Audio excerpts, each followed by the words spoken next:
Благодарам. Повторно ќе кажам на кратко. Тоа да се однесуваме европски, освен фраза, треба да биде и дело и постапка. И кога еден закон за локална самоуправа или за равномерен регионален развој се донесува во Австрија, во Словенија, во Германија, во Полска или во, ако сакате, Бугарија или Руманија, тогаш се организира широка институционална јавна расправа. Требало таква расправа да има во Комисијата за локална самоуправа тука во Собранието, заедно со ЗЕЛС и заедно со познавачи на оваа програма.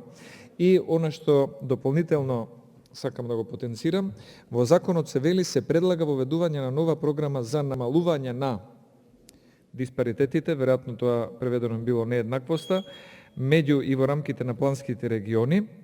И сега прашањето е дали тоа значи дека е воведена ваква програма, која се предлага, и ако е воведена, дали граѓаните и општините имале на увид, или ова се предлага е уште едно ќе, кое што го имаме многу пати во владини закони, ако немаме на дело. Благодарам.